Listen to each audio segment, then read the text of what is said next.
When the Alpha King rejected his fated mate before the whole kingdom, the bond did not break the way it was supposed to. They said destiny could not be unmade, that if the moon marked two souls, no king, no council, no crown forged by war or law could sever what had already been written beneath the skin. But kingdoms are built on men who believe they are stronger than law, stronger than memory, stronger than fate itself. And on the night Alpha King Kalin chose to prove it, he did not merely disgrace the woman the moon had chosen for him. He struck the first fracture into his own throne. By the time he understood that truth, the stone beneath his power had already begun to split. Trade had begun to falter. Allies had begun to hesitate. Old enemies had begun to move in the dark. And the woman he had cast aside like ash beneath his boots was no longer the quiet, invisible daughter of a ruined house. When she returned, she would not return to beg. She would return as the reckoning his kingdom had earned. The moon hung low over Aurelian Keep, silver and cold, sharpening the towers into knives, and every carved battlement into something beautiful enough to be feared. Below it, the great hall blazed with firelight. Banners of the northern houses stirred in the warm currents rising from 100 braziers.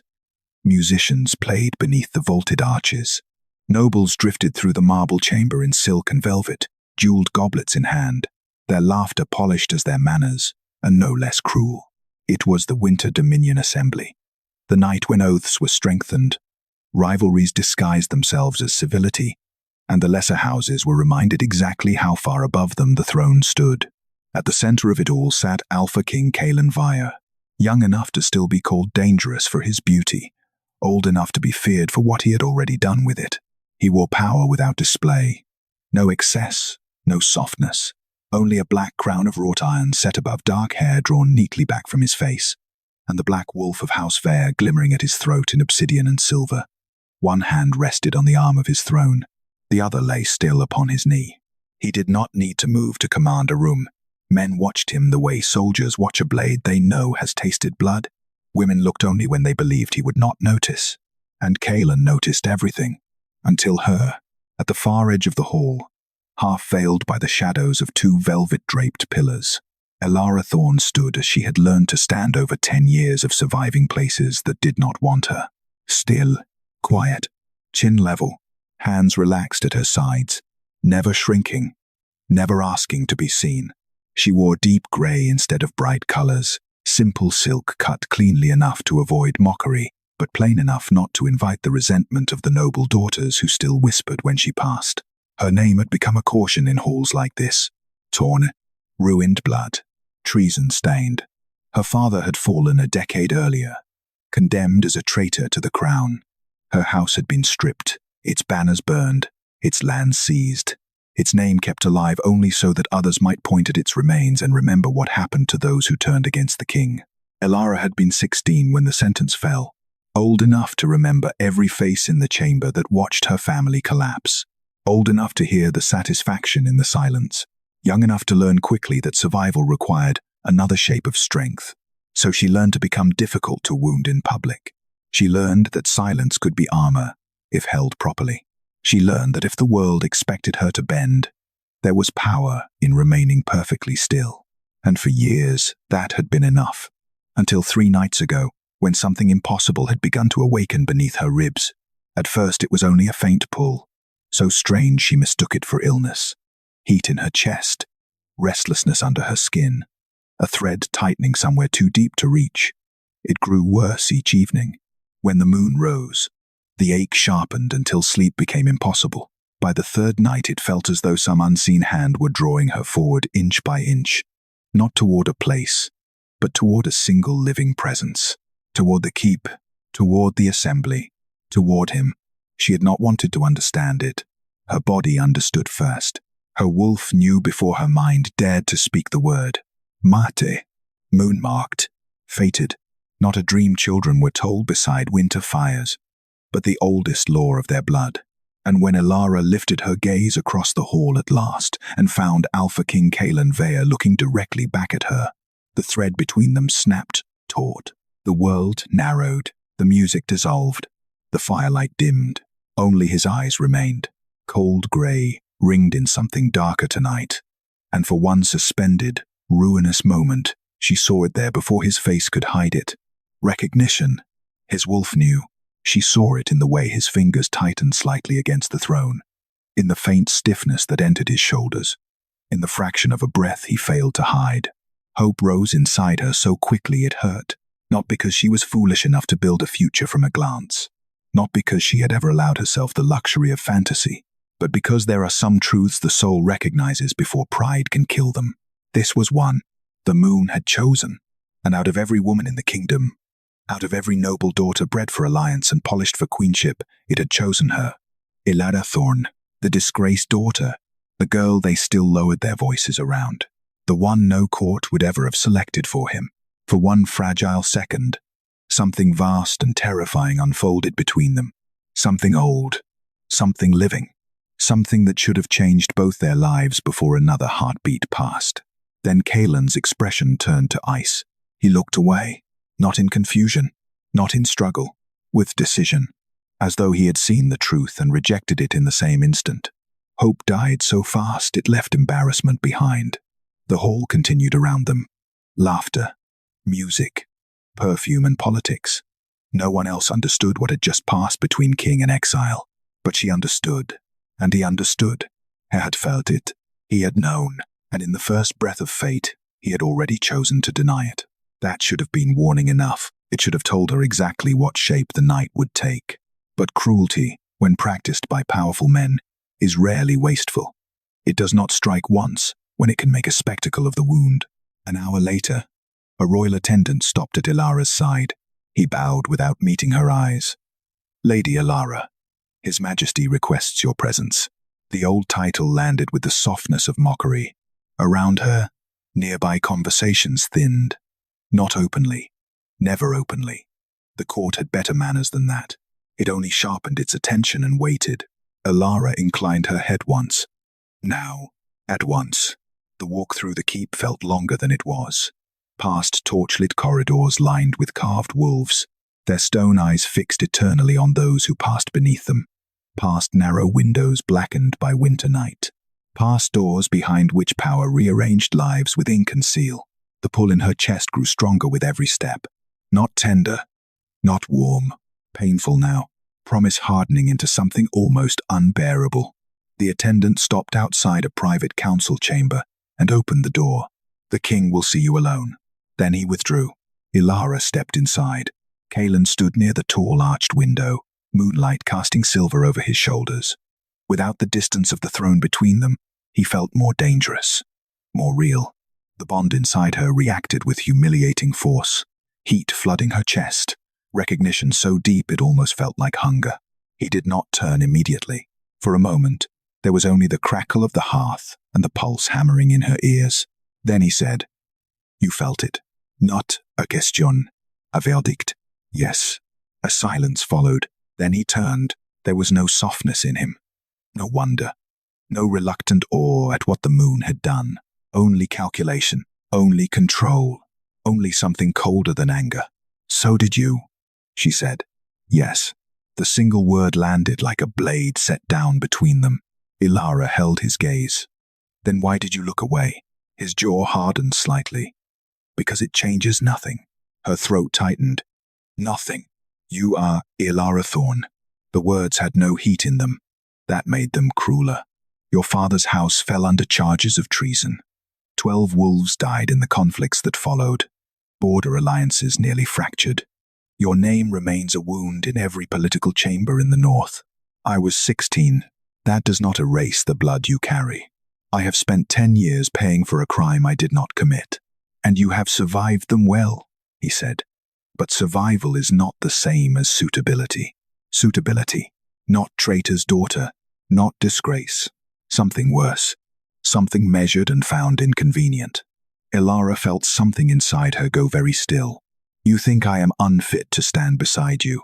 "I think," Kalin said, each word controlled, "that binding the throne to House Thorn would shatter every alliance I have spent years building. 3 northern houses stand 1 season away from military union. Foreign alphas wait only for proof that this crown is stable before they commit to trade and border protection. If I claim you now, they will not see fate. They will see weakness, sentiment, a king ruled by instinct rather than reason. He spoke of her as though she were a political disease, not a woman, not his mate, not the one soul the moon itself had reached down to choose for him. A liability, a fracture, an embarrassment. So that is your answer, she said softly. Politics. My answer is the kingdom. There it was. The noble language men used when they wanted to make cruelty sound like duty. I break you for something greater. I deny what is sacred for the sake of all. I destroy you, and if I name that destruction necessary, perhaps it will become virtue. Elara stared at him and saw the truth beneath his composure. He was afraid, not of her, of what she represented, of losing control of the image he had built so carefully around himself. Something small and aching inside her died. What remained straightened. Then do it properly, she said. A flicker crossed his face. What? If you are going to reject me, do it before the court. His expression darkened. Elara. No. Her voice sharpened, but never rose. Do not hide behind private walls and call yourself merciful. If I am unworthy, say it before the nobles whose approval matters more to you than the moon's decree. If this bond disgusts you, sever it where every watching house can witness your courage. The room went silent around them. He stared at her for a long moment, perhaps expecting her to flinch from her own demand. She did not. At last he gave a small, cold nod. As you wish. The words should not have hurt. She had invited them, but they did, because now there would be no place left for uncertainty. No small hidden corner where hope might survive on humiliation and call itself patience. Only the blade. Only the audience. Only the ruin. 20 minutes later, the music in the great hall stopped. One by one, conversations faltered into silence as royal guards moved into place along the marble aisles. Heads turned. The musicians lowered their instruments. Firelight leapt against the banners overhead as if the hall itself had drawn breath. At the center of the chamber, beneath the standard of Hauswehr, Elara stood alone. Every eye in the room settled on her, curious, judging, hungry. Kalin descended the black steps of the dais and turned to face his court. He did not look at her. No, not cooled. And strangely, that ended the fear. Fear requires uncertainty. There was none left now, only a wound waiting to be named. Witnesses of the Northern Crown, Kalin said, his voice carrying with effortless authority to every corner of the hall. A matter of fate has arisen within these walls. A murmur moved through the nobles like wind through dry leaves. The moon has marked a bond between myself and Elara Thorn. Shock rippled openly now. Gasps. Stares. A noblewoman dropped her goblet. One elder on the lower benches leaned forward as if he had misheard. Across the chamber, a few faces tightened in disgust, others in fascination, some in fear. Elara held herself still. Inside her, the bond burned brighter with every word he spoke, as if some ancient instinct still believed it might yet be claimed instead of slaughtered. Kalin's gaze swept over the assembly. But a king does not belong to instinct alone. The crown cannot bend to accident, and a kingdom cannot be governed by weakness dressed in the language of destiny. There, that was the first real cut, not the rejection, the framing of her existence as a failing of fate itself. He turned to her then. His eyes were silver ice. Before this court, before the northern houses, before the moon that marked what should never have been marked, the hall held its breath. I reject Elara Thorn. Pain did not begin like pain. It began like annihilation. A white-hot rupture tore through the center of her chest, as though something living had been ripped out with hooks and fire. Her knees nearly buckled. Her vision flashed silver. Her wolf screamed, somewhere deep inside her mind. The bond did not fade. It snapped. Violent, sacred, merciless. For one unbearable instant, Elara felt both truths at once, the agony of losing him and the greater agony of knowing he had chosen for her to lose. Gasps shattered the silence. Someone stumbled back. Somewhere to her left, a goblet slipped and broke across marble. No one in that room had expected the force of a true fated rejection. Neither, it seemed, had the king, because Kalin staggered too, only half a step, only enough for those closest to notice. But Elara saw it. His hand caught the edge of the throne behind him. Color drained from his face. The bond had ripped through him as well. Good. Some cold part of her thought. Not enough. But something. Her body shook with the effort of remaining upright. Every breath was glass. Every heartbeat a tearing. The court expected collapse. Tears. Begging. No. If this night would become memory, she would choose the shape of it. Slowly, with bloodless lips and a voice scraped raw by pain, Elara lifted her head. I accept your rejection, she said. Silence struck the room. Kalin went still. Something in his face changed for the first time all night. Not pity, not regret. Elam. No. A cabin. They were severance. Elara closed her eyes for a single heartbeat, reached into the shredded remains of what had bound them, and cut the last living thread herself. The effect was immediate. Every trace of warmth vanished. Not weakened, not dimmed, gone. A total obliteration. The room recoiled from it without understanding why. Wolves felt it in their bones. The sudden absence where something old and sacred had existed one breath before. Kalin made a strangled sound and gripped the throne so hard his knuckles went white. This time everyone saw it. The king looked as though something vital had just been torn clean out of him. Elara turned, not dramatically, not in haste. She simply turned and walked. The court parted around her without instruction, as if she carried plague or judgment or both. Each step toward the doors felt like crossing a field of knives. Her body wanted to collapse. Her vision narrowed. Blood roared in her ears. Still she kept walking. She would not crawl from that room. She would not let them remember her on the floor. When the great doors opened and winter air struck her face, it felt cleaner than anything inside had ever been. Snow fell over the courtyard of Aurelian Keep, thick and silent. She made it halfway across the stones before her legs failed. Her knees hit ground buried under snow. Her hands pressed to her chest as if force alone might hold the broken pieces in place. Pain came in waves now, aftershocks of the severed bond crashing through her body.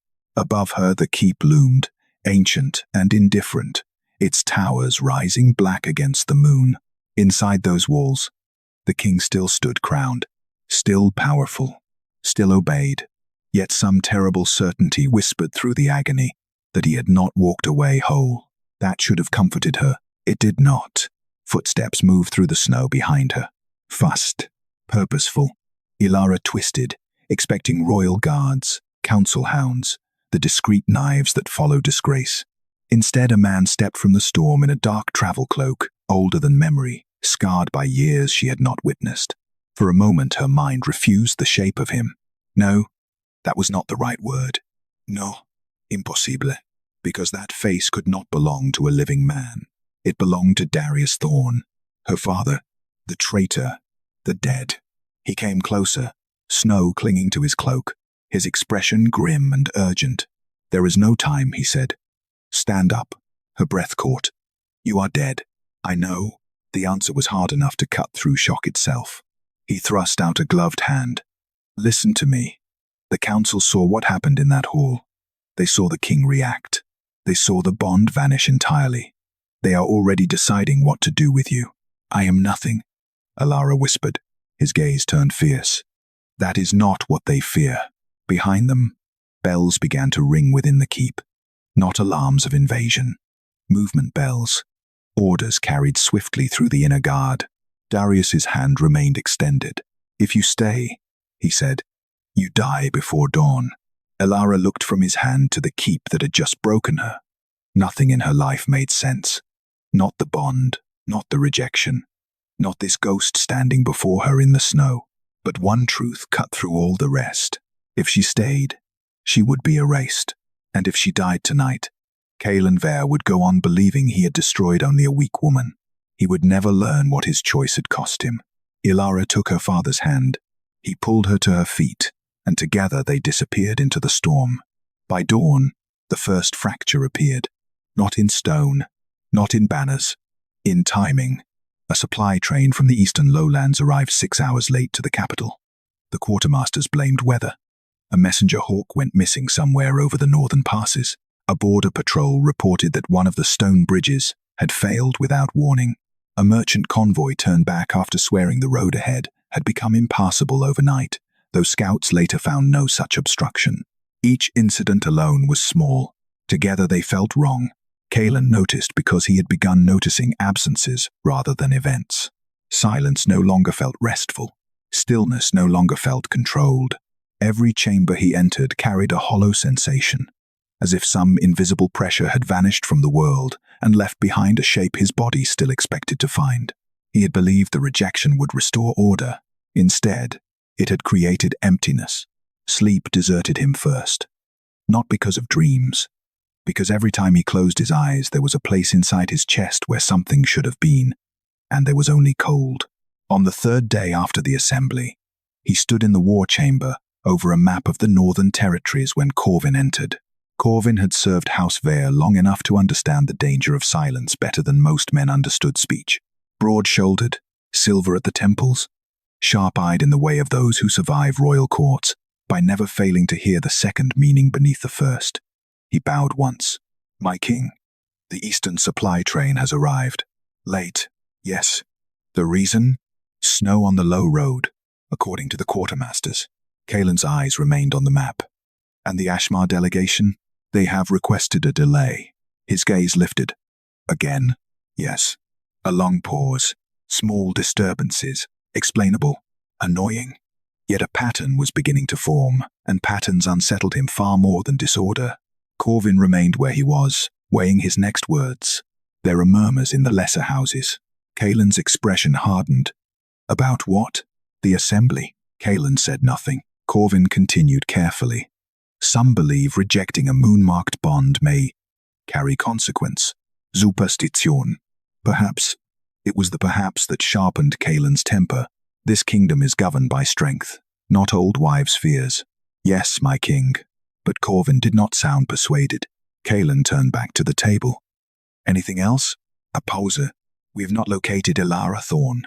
The name struck harder than it should have. He had not spoken it since the hall. Had not intended to. "She vanished with assistance," Corvin said. No trail remained. No scent. Whoever took her knew how to hide from royal trackers. Kalin's fingers tightened against the table's edge.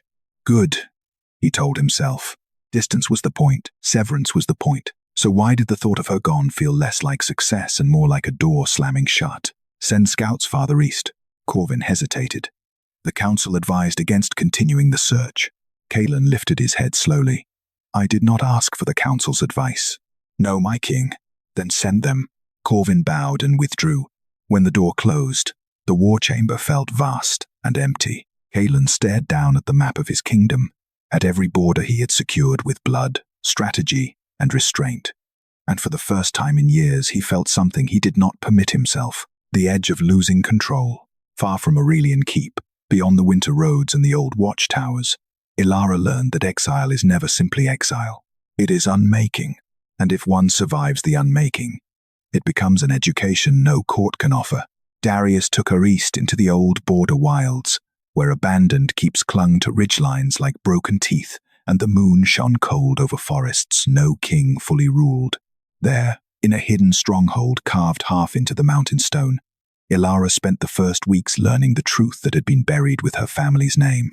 Her father had never betrayed the crown. He had uncovered rot within it. Not a single traitor. Not a single bad oath. Something slower, deeper, more patient. A network of men and women who had spent years feeding on fracture, counsel, influence, trade obstruction, border unrest, false intelligence.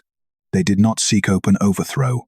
They weakened systems until those systems depended upon them to function. When Darius found proof, they moved first. He was condemned. His house was broken. His death was announced.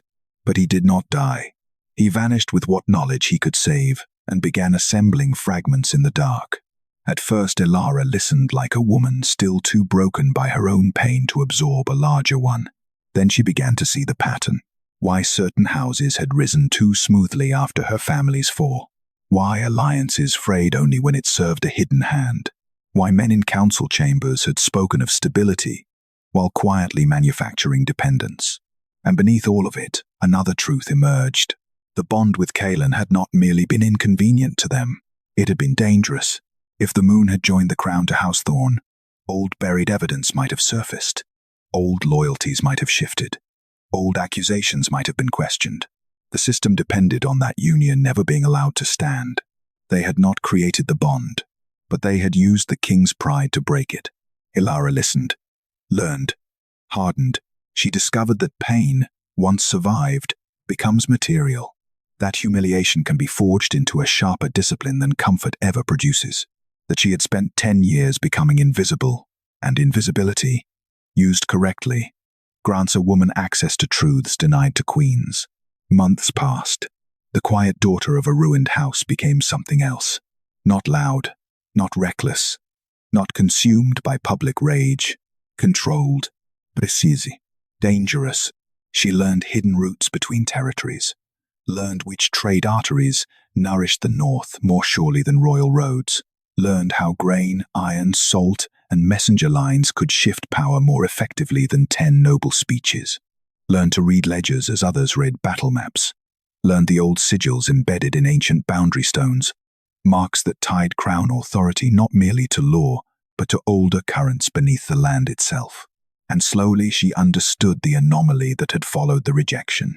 The bond had broken, but something else had awakened in its death. Not mating power, not the sweetness of union.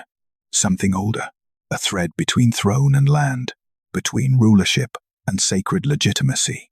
The moon had marked her not only as Kalin's mate, it had marked her as witness to the fault in the kingdom's living order, because when a true bond is rejected for ambition, the land remembers. The realization came to her one winter dawn, as she stood with bare hands against an ancient standing stone cut with half-erased royal runes. Where her palm touched, the old sigil flared silver for a heartbeat. Darius saw it happen, and for the first time since she had found him, fear entered his face. "What did you feel?" he asked. Elara looked at her hand. "The stone knew me." "No, not new," answered. From there the truth unfolded carefully, as if the world itself had been waiting to see whether she would live long enough to hear it. The northern crown did not rest only on lineage. It rested on accord, on ancient vows between land, blood, and chosen rule. Most kings wore the shape of authority without touching its deeper roots, but once in an age, the moon marked a bond that could strengthen or expose the throne itself. If honored, such a union restored old balance. If broken unjustly, it revealed every fault hidden beneath the crown. That was why the anomalies had begun, not punishment from superstition. No. Maybe recognition that she was no longer the same woman he had humiliated in the arena. The land no longer answered cleanly to a king who had chosen power over sacred accord. And because Elara had accepted the rejection and severed the final thread herself, part of that old current had recoiled from Kalin and awakened in her. She became, in effect, a living fracture in the kingdom's order. No council would allow such a thing to live if it understood it. No king would sleep easy if he knew it. That knowledge should have terrified her. Instead, it made her calm. At last her suffering had shape. At last, the thing that had destroyed her was not random cruelty, but a decision with consequences reaching far beyond her heart. And consequence, unlike grief, could be used. By spring, whispers began to spread across the trade roads of a woman moving beneath no banner who could reroute caravans, predict shortages before they arrived, and make 3 rival merchant houses cooperate without ever entering their halls.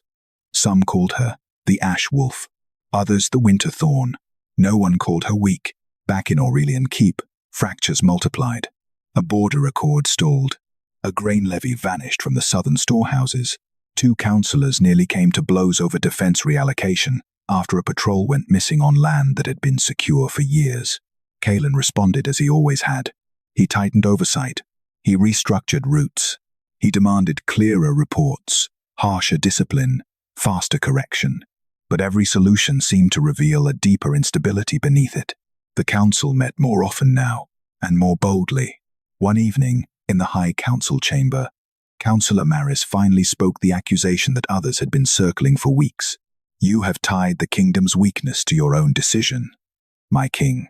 The 7 council seats stood arranged in a crescent of carved dark oak beneath old wolf banners. Firelight struck the rings on Maris's hands as he leaned forward.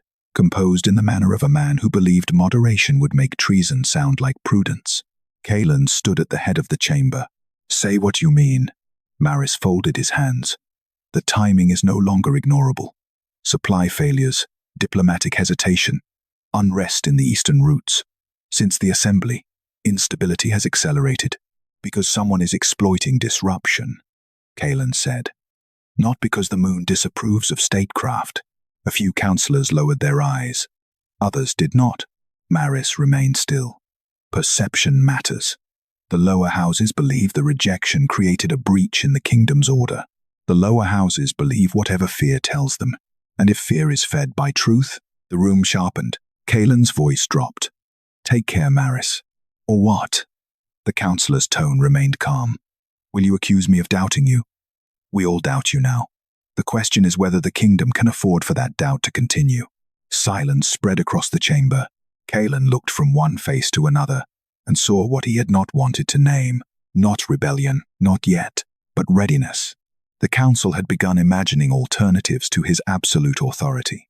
That was when he understood that Elara's absence had become its own presence inside the kingdom. She was not here, yet her rejection had entered every negotiation, every delay, every hesitation, like a ghost walking through his halls. Kalin's breath caught so faintly that only she noticed. He simply left, because for the first time, he was no longer certain which men in that room feared instability, and which men fed upon it, and because the name he refused to speak had become the axis around which too much was turning. Weeks later, the first direct answer arrived, not through spies, not through scouts, through trade. A northern iron route that had failed twice in 1 month reopened under unfamiliar terms. Grain reached a border town that should have starved. A salt convoy bypassed blocked roads and arrived untouched.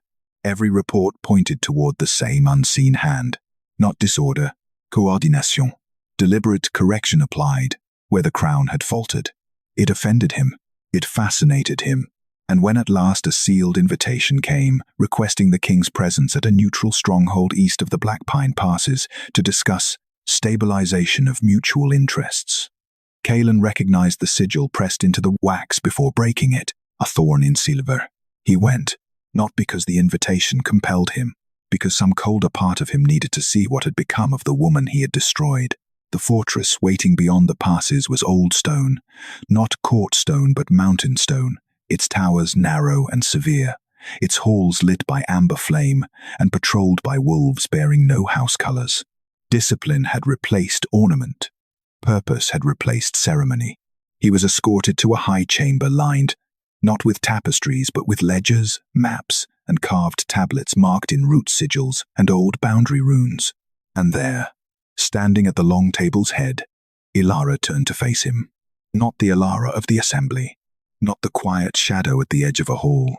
This woman wore black wool edged in silver thread, a fitted leather belt carrying no jewels and one narrow dagger. Her hair was braided away from her face. Her posture was effortless, not because she performed confidence, but because it had become her natural shape. Nothing in her expression reached for him. Nothing in his body found the old bond. That absence struck him with more force than pain ever had. "Alpha King Kalin Ver," she said. "Thank you for crossing my roads." My roads. 3 words. Controlled. Precise. Unmistakable. He stopped opposite the table. "What is this?" "A negotiation. You expect me to believe this fortress, these routes, these corrections in supply and trade, all appeared by chance?" "I expect nothing from you," she said. "That was your preference, if I remember correctly." The words were calm. That made them sharper. Kalin's gaze swept the room again, taking in the maps pinned with route tokens, the grain tallies, the movement of iron, timber, wool, salt. How? A faint shift touched her mouth. Not warmth, not mockery. Something colder than both. I adapted. Raw. Hidden beneath rank. She had not survived him. She had become powerful because of what surviving him required. Elara slid a parchment across the table. He read. It was not a plea. It was a contract. Shared oversight of the eastern passes. Grain and iron stabilization in exchange for legal recognition of independent route authority under neutral protection. contingency clauses for winter rationing, toll reforms, military exceptions, every line exact, every concession measured. You want partial control over crown movement east of the ridge. I want guaranteed stability in territories your own officers are currently failing to supply. That undermines the throne. That preserves the lives living under it. His jaw tightened. You are leveraging unrest. No, she said. I am offering order where your court has produced weakness. The room went very still. Kalin looked down at the parchment, then back at her. You caused some of this. A pause. Did I? Her gaze did not shift. Or did you create the breach, and others merely rushed to widen it? The truth in the question struck like a hidden blade. He hated that she had earned the right to ask it. He hated more that he could not answer. At last he signed, not because she had defeated him in that room, because refusing would have condemned those border towns to suffer for his pride.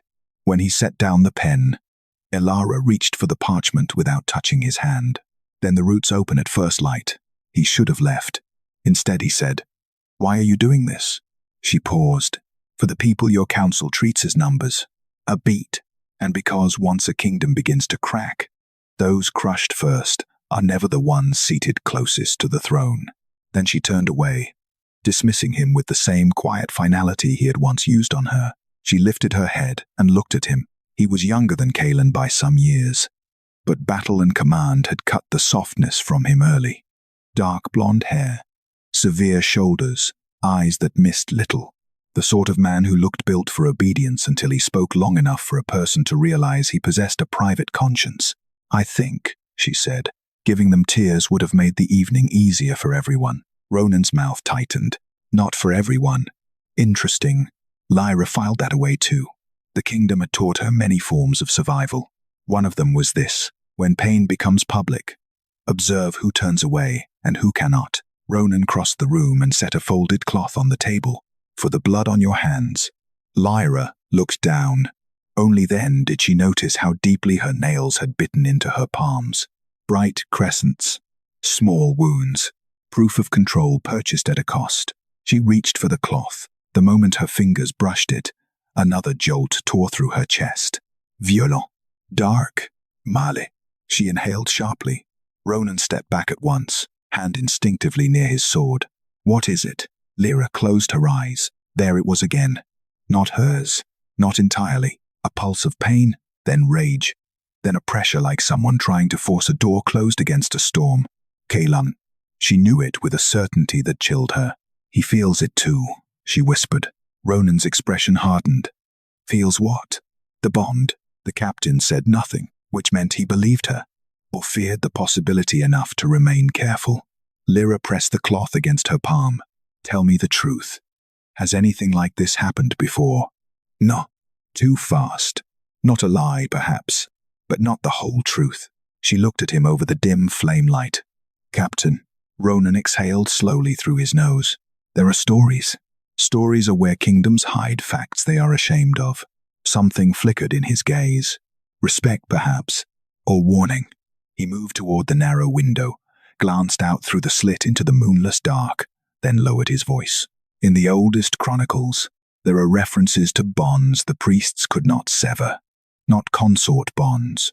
Older things. Blood claims tied to law itself. Lura and Steel. Why has no one spoken of them? Because if they are real, then sacred law is not as controlled as the priesthood claims.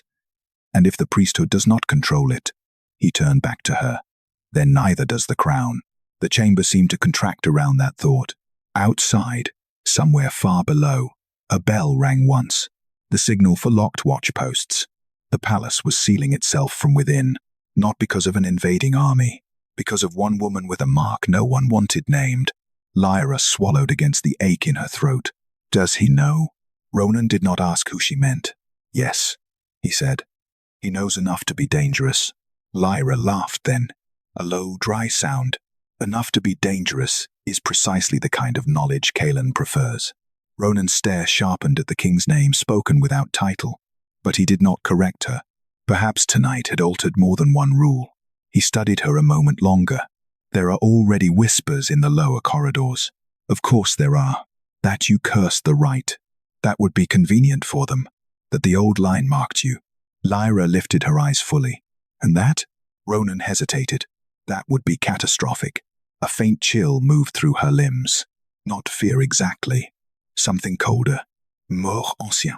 As though a forgotten door somewhere beneath the palace had heard its name spoken in a dead language and had begun, slowly, to open. She moved toward the tarnished mirror, mounted near the hearth. The mark at her throat caught the lamp's weak light, silver and pale gold. A broken crown clawed open from within. Wrong. Beautiful. Terrible. I have never seen this before, she said. Neither have I. Malrek recognized it. Ronan did not answer, which again was answer enough. Lyra touched the edge of the mark. It burned under her fingertips. Not like injury. Like warning. The high priest looked afraid, she murmured. He was. Good. Ronan stared at her reflection. You do not seem frightened enough. At that, Lyra turned. Something in her expression made even a captain of the guard hold still. I was rejected before the entire kingdom's spine tonight, she said. I have been publicly named weak, unworthy, and politically useless. I have just learned that my body now carries a sign the priesthood may kill to erase. Tell me, Captain, how much more frightened would be useful? For the first time since they entered the chamber, Ronan's composure cracked, only a little, only in the eyes. But she saw it. Not pity. He was too disciplined for pity. Recognition. He understood, at least in part, that terror pushed past a certain point did not produce collapse. It produced a different kind of stillness. The kind that waited. A knock sounded on the door. 3 sharp strikes. Ronan straightened at once. One of the guards called through the wood. Message from His Majesty. A silence fell like ice. Ronan opened the door enough to take a sealed strip of folded parchment, then shut it again and broke the wax. His eyes moved once across the contents. Then again. His expression became unreadable. What is it? Lyra asked. Ronan folded the parchment carefully. The king has ordered that no healer, priest or council member is to enter this room without his direct presence. Lyra frowned. That is not protection. No. What else? Ronan hesitated. The pause told her everything before he spoke. He has also ordered that at dawn, the council will convene to determine whether your existence constitutes a threat to the stability of the realm. Lyra let the words settle. Existence. Not conduct. Not allegiance. Existence. So, that was how quickly it escalated. From rejected woman to political threat in a single night. She should have been shocked. Instead, she felt only a bleak, cold clarity. The system had shown its hand. It had never been built to correct itself, only to preserve itself. No matter whom it needed to condemn.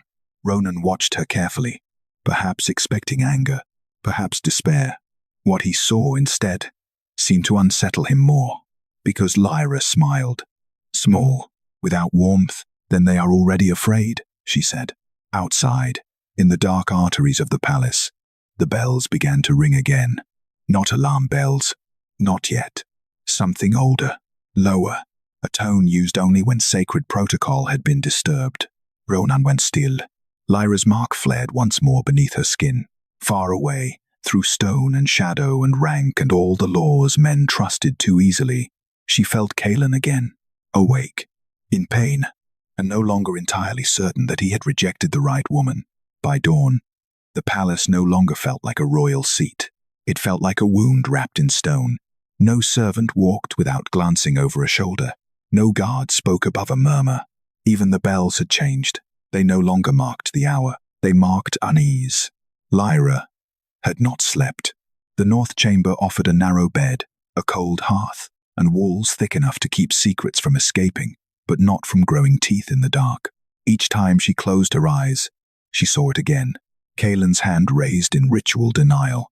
His voice, the public finality of it, and then the impossible reversal. The mark, the extinguished flames, the first flicker of fear in a king who had forgotten what it meant to be surprised. Near dawn, the bond pulsed again, not with words, not even with images, only sensation.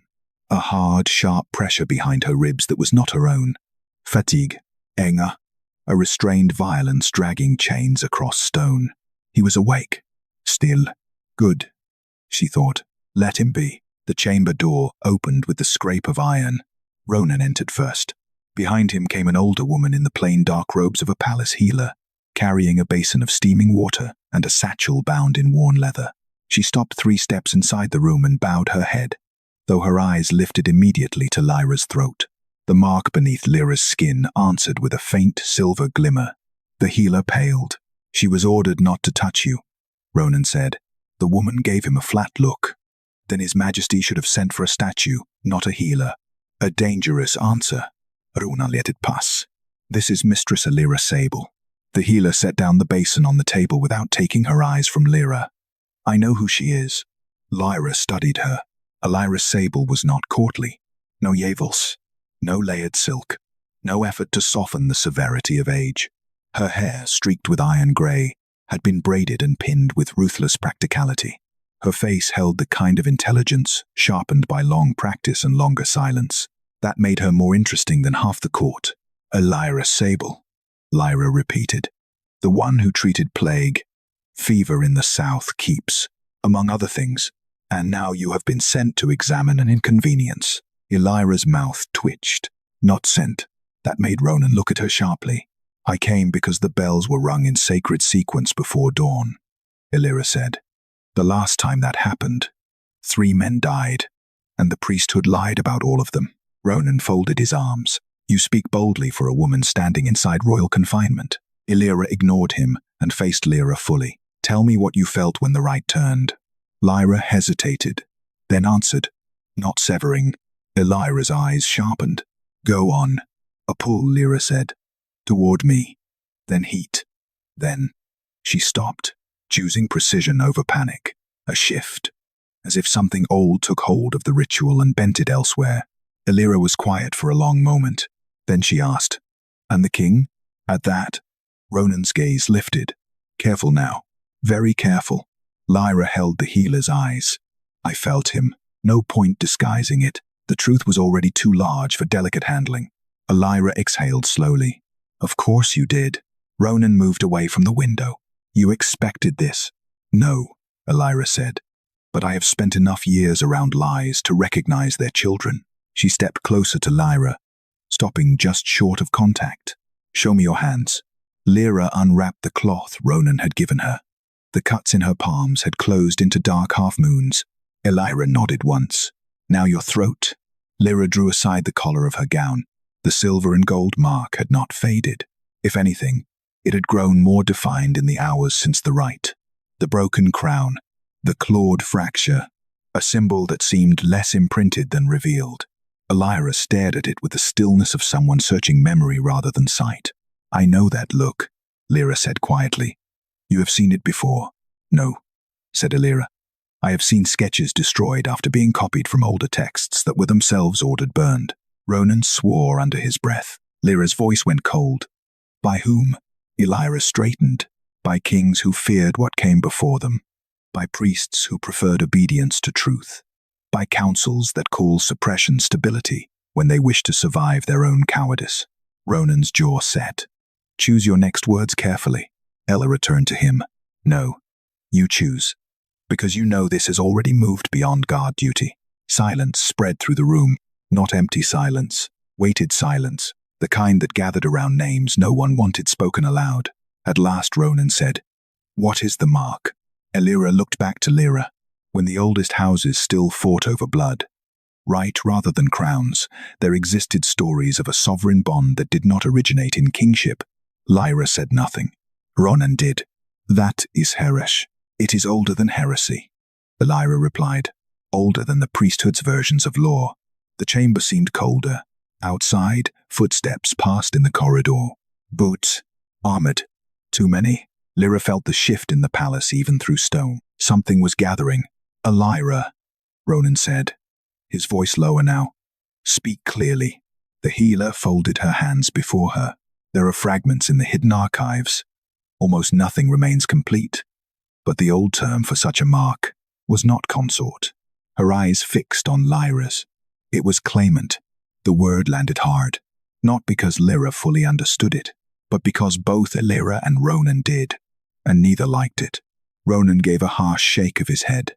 "Impossible. The line of claim rests with the crown." Elira's expression did not change. So the crown has insisted for 3 centuries. Elara felt the bond pulse, a dark iron sensation, as if, somewhere else in the palace, Kalin had just said something in anger, or had heard the same word. Claimant. No. Impossible. The connection did not work like that. Did it? She pressed a hand briefly to the table. The sensation passed, but not the unease. Explain it, Elara said. Elara. Obliged. Before the current royal law was consolidated, legitimacy was not only inherited, it was recognized. Recognized by whom? Elara asked. The old bond itself. The same force the priesthood later shackled into ceremony. Ronan spoke first. That is legend. That, Elara said, is what men call truth, once they have buried it long enough. Elara held still. The implications were too large to absorb all at once. If what you say is real, then the rejection failed because... She stopped. Because what? Because Kalin had tried to cast aside someone law itself had not placed beneath him. Because the hierarchy had mistaken the nature of the bond entirely. Because her existence was not an accident in the system but an accusation against it. Elara answered anyway. Because he may have rejected not a consort. Her gaze sharpened further. But a balance. A knock hammered against the door. This time it was not measured. It was forceful. Official. Ronan opened it and received no parchment. Only words from the guard beyond. The council has assembled. The king commands the prisoner brought under armed escort. Prisoner. Again that word. Ronan's face hardened. But he only nodded and closed the door. Elara gathered nothing. She merely looked at Elara. They will ask questions designed to produce fear. I am familiar with courts. No, Elara said softly. Not like this. Today they do not want an answer. They want a category. Monster. Fraud. Blasphemy. Threat. Anything simple enough to kill. Ronan's gaze flicked to the healer. You presume too much. Elara met itevan. And you presume this ends with deliberation. For a moment, all 3 of them stood inside the same terrible understanding. This was not inquiry. This was preparation. The council would not convene to understand what Elara was. It would convene to decide whether the realm could survive telling the truth about her. Ronan moved toward the door, then stopped. Without turning, he said, I will keep them from touching you. Elara looked at him, until ordered otherwise. He faced her at last. The answer sat between them, unsaid and heavy. Captain of the crown, bound by oath, trapped by conscience. A useful man, Elara thought, which made him a doomed one in times like these. She rose. The chamber tilted briefly as the bond flared once through her chest. Not pain this time, something raw. A flash of control clamped hard over fury. Kalin again. The king was preparing too, not only politically, physically, as if he expected battle in a room full of seated elders. Perhaps he was right. The council chamber was smaller than the Great Hall, but it felt more dangerous. The Great Hall was built for spectacle. The council chamber was built for verdicts. The ceiling arched low over a round table of black oak, ringed by iron-backed chairs. Tall windows admitted grey morning light, thin and colourless beneath a sky packed with storm clouds. Between the windows hung old standards from conquered houses. Their threads faded with time but not with meaning. Every banner represented someone the crown had broken. Today the room seemed to be asking who would be broken next. When Elara entered, the chamber was already full. Lord Valor Thorn sat near the head of the table, rings glinting on old hands folded over carved wood. High Priest Malrek sat opposite him, pale and immaculate, as if fear could be hidden beneath ritual white. 3 elder councillors remained silent together, their eyes moving more than their mouths. Lady Seraphine Morcant stood rather than sat, not invited as counsel, then present as influence, which, in some courts, mattered more. At the head of the chamber stood King Kalin Draven. No throne here, only authority stripped of decoration. And somehow that made him worse. His black coat had been changed since the rite, the ceremonial weight removed in favor of severe wool and iron clasps. He looked rested. He was not. Elara knew it instantly. The bond exposed what posture concealed. His exhaustion sat beneath the skin like a blade held flat. The pain was muted now, compressed behind will, but it was there, and when his gaze found hers, that pain sharpened. So did hers. Interesting. He did not like that she could feel him. She liked that he knew it. Lady Vane, Lord Valor said, in the tone of a man attempting civility only because witnesses required the performance. You stand before the council under emergency sacred review. Lyra remained standing where Ronan halted beside the door. I was not aware one stands voluntarily in such matters. Valor's lips thin. A small victory. Take them where you can. Malrek leaned forward. The realm requires clarity. No, Lyra said. The realm requires obedience. Clarity only becomes fashionable when obedience fails. Seraphine smiled very slightly, not in support. In interest. A predator recognizing another creature that might yet become sharp enough to matter. Kalin spoke at last. Enough. One word. The room obeyed. Even Valor leaned back. The king's eyes remained on Lyra. There will be questions.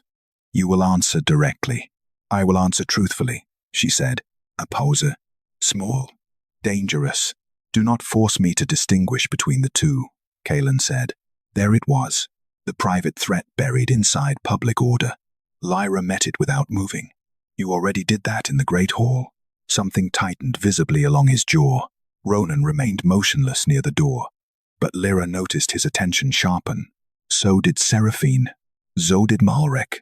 The room had begun to understand the most dangerous fact of all. The woman publicly rejected by the king was speaking to him like someone not entirely beneath him. Valor cleared his throat. State what occurred when the right of severance was invoked. Lyra answered simply, it failed. Malrek cut in at once. Sacred law does not fail. Then it chose. Silence. Malrek's face drained further. Valor's fingers tapped the table once. Kalin did not move, but the bond gave him away. A hard pulse. Recognition. Followed by immediate suppression. He had thought the same thing. Lyra knew it. The right had not malfunctioned. It had responded. And that possibility was more dangerous to the room than any spell. Malrek rose from his chair. The mark on your body appeared before witnesses. Have you at any point engaged in forbidden rites, blood workings, or contact with hidden sects? Lyra almost laughed. When he spoke, his voice carried none of the old arrogance. Only steel purified by being broken. Answer. The single word changed the room. Ronan felt it too. Acknowledgement. Not romance. Not redemption complete. But truth spoken without defense. Kale took one step toward his uncle. And that is why you lose. Ronan moved first, drawing a concealed blade. He came not for Kale, but for Lyria. Old instinct. Old strategy. Kill the anchor. Collapse the reversal. But the bond was no longer what he thought it was. Lyria met him. She did not retreat. At the exact moment his blade came down, the silver lines across her skin flared, and the world seemed to slow. She saw the angle, the weakness in his wounded side, the desperation ruining his precision. She caught his wrist. Ronan's eyes widened. Impossible, they said. Not anymore. Kael's hand closed over Ronan's from the other side. Together they redirected the blade downward. It buried itself in the altar's broken heart. The remaining power in the undercroft discharged through Ronan's body. He convulsed once. Then the silver fire ran over him, through him, and out into the old carved channels, as if reclaiming a debt finally paid. When it ended, Ronan fell to his knees. The proud architect of obedience, the man who had arranged rejection, exile, cleansing, and fear, kneeling in the blood and light of the right he had tried to own. He looked up at Lyria, hatred stripped raw by defeat. This changes nothing, he whispered. Lyria looked down at him. No, she said softly. It changes who has to kneel. The last of the light left his eyes. Silence flooded the undercroft. Above them, the valley no longer sounded like a ritual. It sounded like people, shouting, crying, running, living. Lyria swayed. The adrenaline, the pain, the enormity of it all struck at once. Kyle caught her before she hit the floor. This time she did not pull away immediately.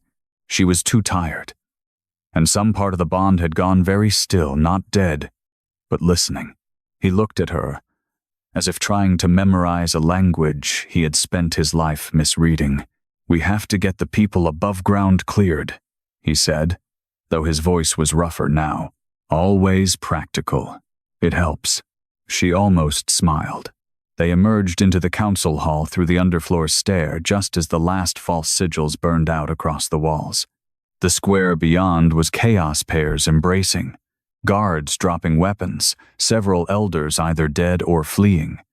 No one knew yet who held power, which, Lyria thought, was probably the healthiest the valley had looked in years. When Kyle stepped onto the hall dais, the noise changed.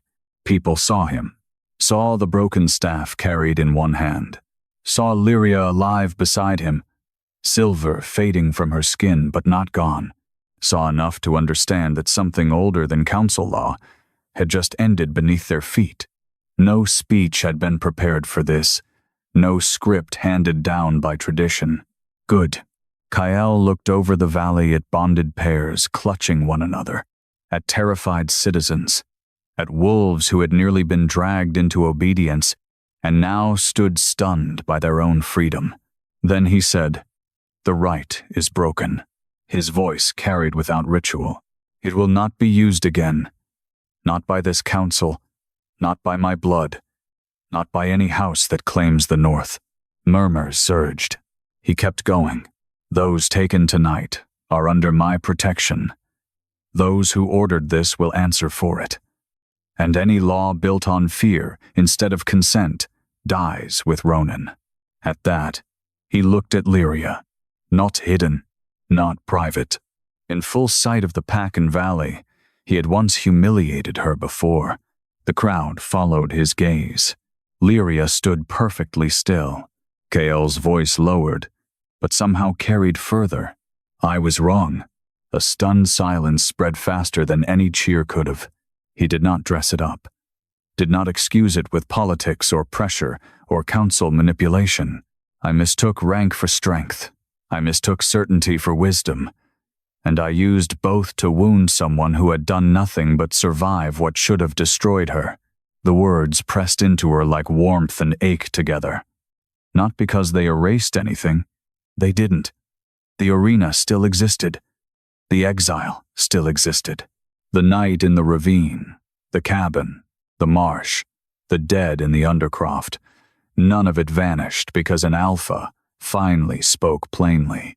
But truth matters even when it comes late. Kael bowed his head. Not deeply, not ceremonially. Enough. In front of everyone. The reversal was complete. Not because an alpha lowered himself theatrically, because he did it without being forced. Lyria felt hundreds of eyes on her then, waiting to see what power would do with humiliation turned inside out. She could have made a performance of it, could have cut him with words, could have savored the silence. Instead, she stepped forward and faced the crowd. "This doesn't become another ritual," she said. "No one kneels because they're afraid again." Her voice trembled once, then steadied. "The bond that dragged us here was built on debt. Let it end on choice." It was not eloquent. It was better. It was true. Below the dais, Mira, the baker's daughter from the Undercroft, began to cry openly. A shepherd boy pushed through the crowd to reach her, and she fell into his arms. All across the square, other pairs did the same, touching each other as if checking reality with their hands. The northern valley did not heal in that instant, but it changed direction. That mattered. The days that followed were not simple. Power never rearranges itself neatly after generations of fear. Bodies had to be counted. Records uncovered. Ronan's loyalists rooted out. The false laws around bonding dismantled one decree, one archive, one frightened confession at a time. The old silver-haired woman was nowhere to be found when scouts searched the eastern ravine, though sometimes Lyria caught the scent of bone smoke on the wind and knew she was not far. The council hall was stripped to stone. The Undercroft altar was sealed, not destroyed, but guarded with new law written by many hands instead of one. Kyle insisted on that. Lyria did too. And the bond? It remained. Quieter now. No longer a wound tearing open every time they neared each other, but not gentle either. It hummed in moments of danger, warmed when truths were spoken, tightened when one of them tried to lie to themselves, which proved inconvenient more often than either admitted. People watched them obsessively at first. Would they accept the bond as mates? Would they reject it again? Would one of them die now that the debt was paid? Neither of them had an answer. Some nights, Lyria woke convinced the silver lines would be gone by dawn.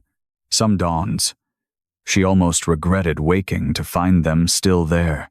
Kyle changed too, though not all at once. Men like him did not transform by speech alone. They transformed by what they did after. He sat with bonded wolves and listened.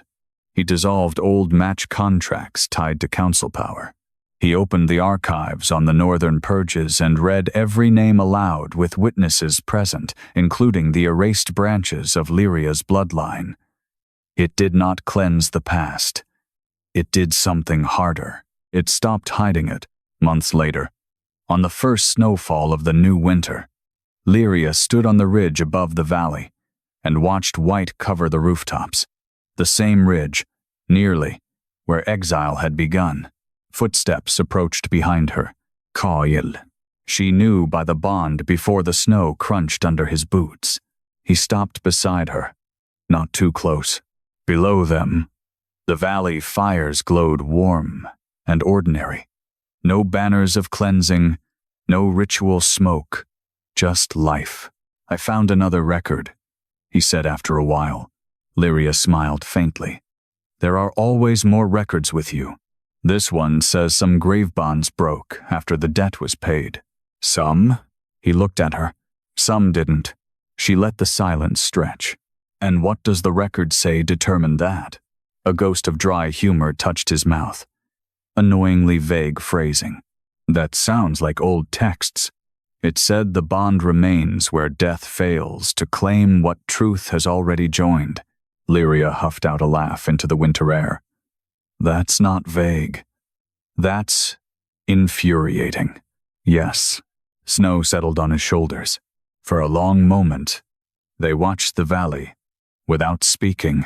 Then Kal said quietly, If it breaks tomorrow, I won't ask you to stay because of obligation.